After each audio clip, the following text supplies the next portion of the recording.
का बहुत बहुत स्वागत है। मैं आनंद श्रीधर। बहुत ही इंपॉर्टेंट टॉपिक पर हम लोग डिस्कशन करेंगे और वह है इंटरव्यू, विशेषकर बीपीएससी इंटरव्यू और उसमें भी 67th बीपीएससी इंटरव्यू जो कि 9 अक्टूबर से स्टार्ट हो रहा है। तो इसमें हम लोग देखेंगे इस बात को कि इस इंटरव्यू में कौन कौन सा टॉपिक इंपॉर्टेंट है और अगर आप इंपॉर्टेंट टॉपिक को देख जाते हैं तो समझिए कि आपकी आधी इंटरव्यू की तैयारी यहीं से हो जाती है।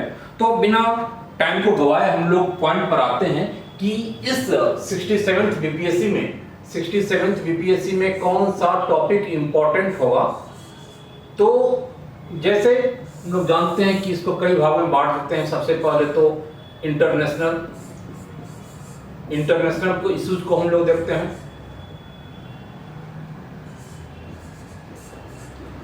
दूसरा इंटरनेशनल का नेशनल इश्यूज को हम लोग देख लेते हैं। और जो तीसरा है वह है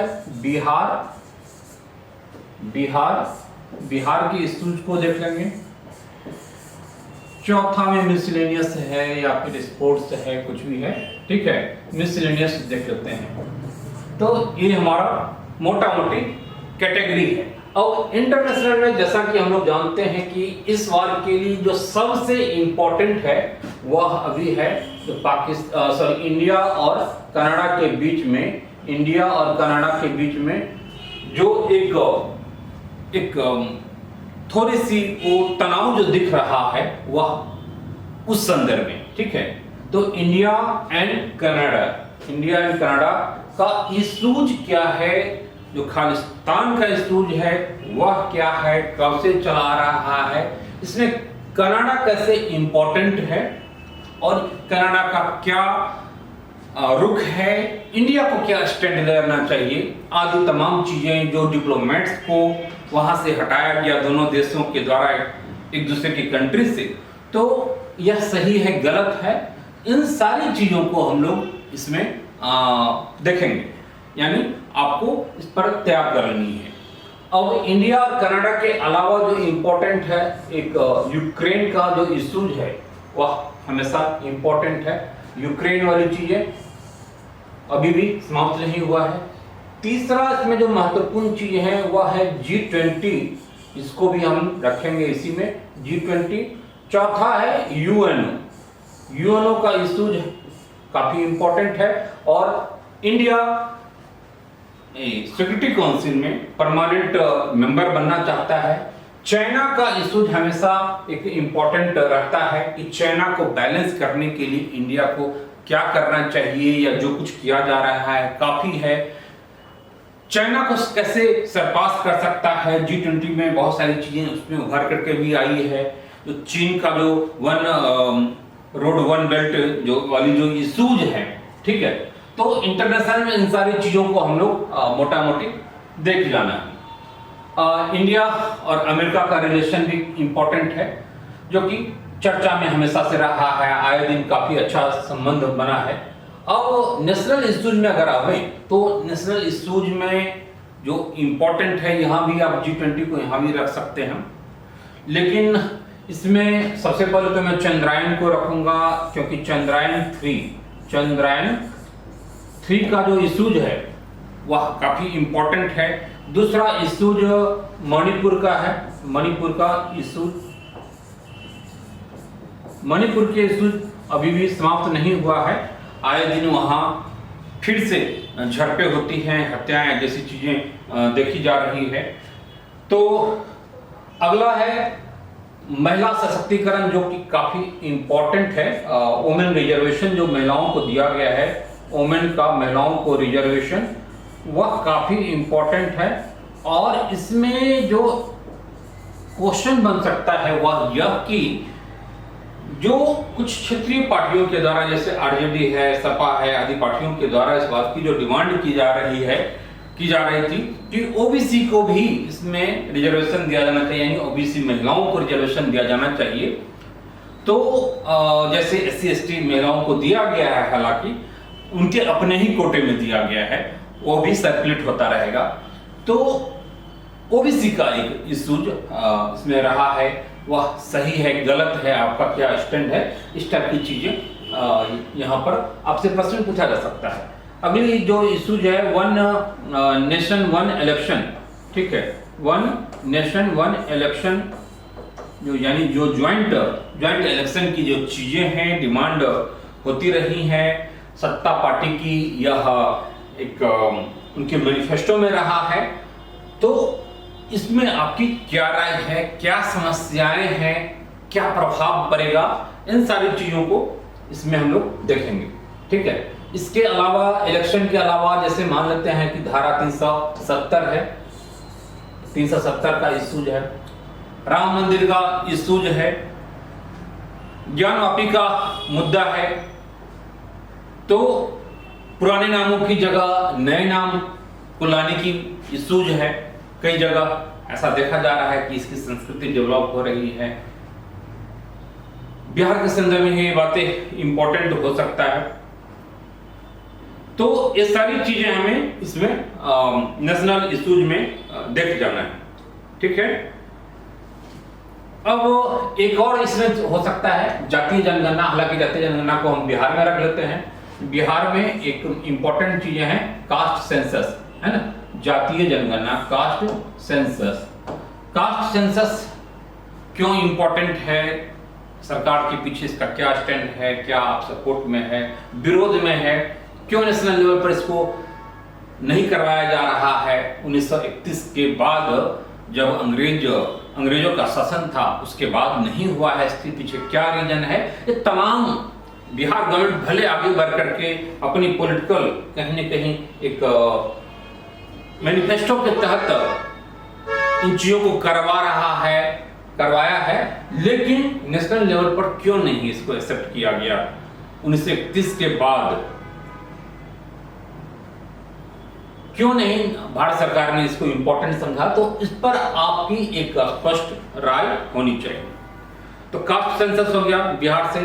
दूसरी जो इंपॉर्टेंट चीजें हैं बिहार से, वह है कृषि रोड मैप, कृषि रोड मैप। और इसमें जो माननीय राष्ट्रपति हैं वह आ रही हैं कृषि रोड मैप के उद्घाटन के लिए 18 अक्टूबर को। जब कृषि रोड मैप की जब चर्चा होगी तो उसमें पीछे की जो कृषि रोड मैप है 1 2 इन चीजों की भी बातें होगी कि वह कैसा रहा है, कितना सफल रहा है। फिर जब कृषि रोड मैप की जब बातें होगी तो यह बातें भी आ जाती है कि 7 निश्चय बिहार के लिए काफी इंपॉर्टेंट रहा है और नेशनल लेवल पर भी उसे एक्सेप्ट किया गया है, हर घर नल का जल जैसी प्रोग्राम। तो उस पर भी प्रश्न बन सकता है और 7 निश्चय आपको याद रहना चाहिए, ठीक है। जो इम्पोर्टेंट बिहार के लिए है वह है जो हमेशा से इम्पोर्टेंट रहता है, जैसे एक लंबे समय से शराबबंदी हो गया, दहेज विरोधी आंदोलन हो गया, क्योंकि सोशल इश्यूज बिहार में इम्पोर्टेंट वर्तमान सरकार के एजेंडे में रही है, ठीक है। इसमें दहेज विरोध भी, शराबबंदी भी, ठीक है, बाल विवाह आदि जो चीजें हैं वह इंपॉर्टेंट है। जब सोशल इश्यूज पर चर्चा होगी तो यह भी चर्चा हो जाती है कि बिहार के विकास का मॉडल क्या है। और जैसा कि हम लोग जानते हैं कि बिहार के विकास के मॉडल में सोशल जस्टिस, सामाजिक न्याय के साथ विकास पर ज्यादा जोर दिया गया है।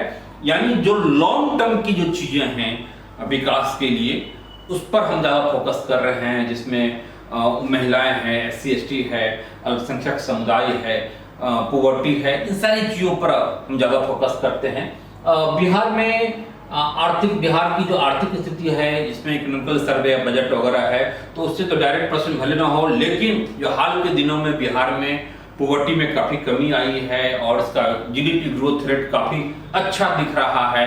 वह वर्ल्ड बैंक के द्वारा, अजय बंगा आदि के द्वारा, या फिर अलग अलग रिपोर्ट में यह जो चीजें सामने आई है कि बिहार में बिल्कुल ही सब्सटेंशियल लेवल पर एक पैराडाइम शिफ्ट दिखता है गरीबी के उन्मूलन में, तो उन पर प्रश्न जरूर बनेगा।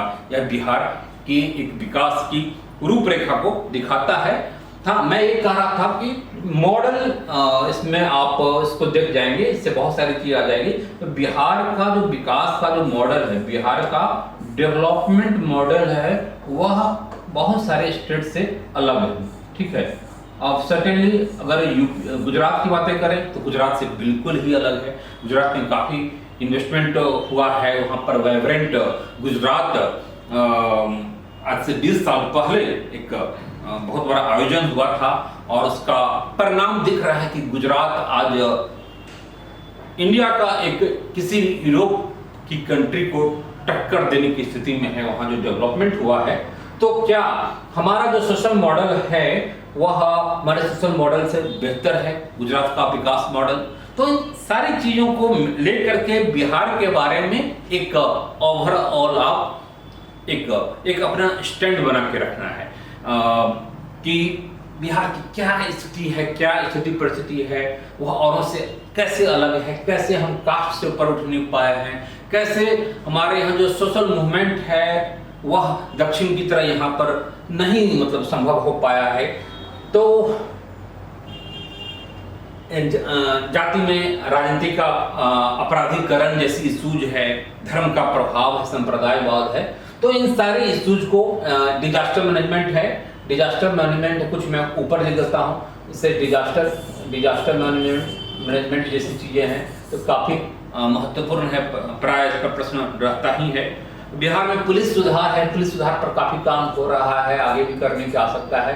पुलिस रिफॉर्म इन बिहार, अब पुलिस रिफॉर्म इसको अलग से भी, जब ये तो हालांकि मैं करंट की टॉपिक पर डिस्कशन कर रहा हूँ, लेकिन आपके लिए जो सर्विस लिस्ट क्वेश्चन है उसमें भी इंपॉर्टेंट होगा पुलिस रिफॉर्म, और बिहार के लिए विशेष रूप से महत्वपूर्ण है क्योंकि आए दिन फिर से कहीं न कहीं क्राइम जैसी चीजें बढ़ रही है, वारदातें बढ़ रही है, लॉ एंड ऑर्डर की प्रॉब्लम आ रही है, और इससे कहीं न कहीं विकास प्रभावित होता है, इन्वेस्टमेंट प्रभावित होता है, एक माहौल प्रभावित होता है, ब्रांडिंग, एक गलत ब्रांडिंग हमारी होती है। तो ये सारी चीजें इंपॉर्टेंट है बिहार के संदर्भ में। अब कुछ चीजें हम लोग देख लें कि मिसलेनियस में जैसे मान लेते हैं लिव इन रिलेशनशिप पर काफी मतलब बातें होती रही है, लिव इन रिलेशनशिप, तो इसमें आपका क्या स्टैंड है? ठीक है, एक तरफ फंडामेंटल राइट्स हमारे लिए इम्पोर्टेंट है, प्राइवेसी इम्पोर्टेंट है, तो दूसरी तरफ जो एक सामाजिक एंगल से देखा जाए तो बहुत हमारी सोसाइटी के लिए फिट नहीं बैठ रहा है। आपका क्या स्टैंड है? कई बातें आजकल हो रही है लिव इन रिलेशनशिप को लेकर के, तो यह पर देख लेंगे, रिलेशनशिप यानी लिव इन रिलेशनशिप। ठीक है, अगली इंपॉर्टेंट चीज मिसलेनियस में अगर हम देखें तो स्पोर्ट्स से काफी गतिविधियां चल रही है। जैसे अभी जस्ट एशियन गेम्स चल रहा है, एशियन गेम्स हुआ है, एशियन क्रिकेट हुआ है, तो जिसमें भारत श्रीलंका को हरा करके जीता है। तो एशियन गेम्स से लेकर के एशियन क्रिकेट है। फिर उसके बाद अच्छा, इसमें प्रश्न पूछा जा सकता है कि एशियन गेम्स की शुरुआत कब हुई थी, भारत में कब हुआ है, इस बार कहाँ हो रहा है, और भारत की क्या पदक तालिका में रही है, क्यों मतलब भारत से ऊपर China, Japan, south Korea, even Uzbekistan है, थाईलैंड है, ये सारी कंट्री भारत से पदक तालिका में ऊपर होती है, क्या वजह है? भारत अभी भी काफी पीछे है विश्व का, और ओलंपिक का तो छोड़िए, एशियन गेम्स में भी काफी पीछे है, उसमें भी हमारा बहुत अच्छा पोजीशन नहीं मतलब हो पाता है। तो मिसलेनियस में लिव इन रिलेशनशिप हो गया, एशियन गेम्स हो गया, इंडियन क्रिकेट, एशियन क्रिकेट हो गया, इवन कि जो आईसीसी वर्ल्ड कप चल रहा है, मतलब 5 तारीख से स्टार्ट होगा, 5 अक्टूबर से, तो उस पर प्रश्न बन सकता है, खासकर जिनकी अगर हॉबी स्पोर्ट्स है तो उनके लिए विशेष रूप से यह महत्वपूर्ण होगा। एक जो इम्पोर्टेंट चीजें मुझे दिख रही है वह है कि एक महत्वपूर्ण पोस्ट है ओबीसी पदाधिकारी। तो ओबीसी पदाधिकारी का क्या इंपॉर्टेंस क्या है, क्यों इसके सरकार ने इस पोस्ट को क्रिएट किया है, इंट्रोड्यूस किया है? अगर SC ST अल्पसंख्यक वेलफेयर पदाधिकारी होगा, SC ST वेलफेयर ऑफिसर होगा, ओबीसी वेलफेयर होगा, तो एक जनरल कैटेगरी के लिए वेलफेयर ऑफिसर क्यों नहीं होने चाहिए, क्यों नहीं पोस्ट क्रिएट होनी चाहिए, इसकी डिमांड हो सकती है। तो इसका क्या इंपॉर्टेंस है, क्या एक पॉलिटिकल एक एजेंडा है गवर्नमेंट का, या फिर सही में इसकी रिक्वायरमेंट है भी। नेशनल लेवल पर है, जैसे नेशनल लेवल पर है कि जो एनसीआर बिल है वह इम्पोर्टेंट हमारे लिए है, ठीक है। Digital personal data protection act 2023 important है। वुमेन रिजर्वेशन बिल को डिटेल में हम लोग को देख जाना है।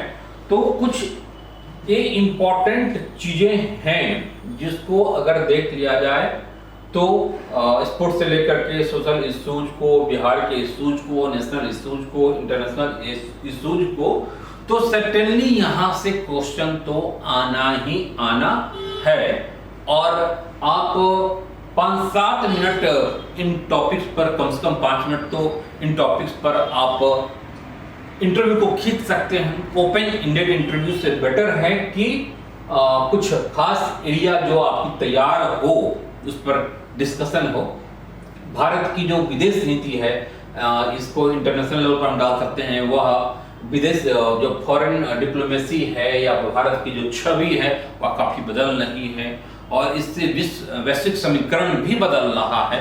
तो ये सारी चीजें इंपॉर्टेंट है, इस पर आपको अपना एक अलग से स्टैंड बनाना होगा, आपको डाटा फैक्ट्स एंड फिगर को कलेक्ट करना होगा, ठीक है। तो सर्टेनली आपकी समझिए कि आधी जीएस की तैयारी, इंटरव्यू की तैयारी इससे हो जाएगी।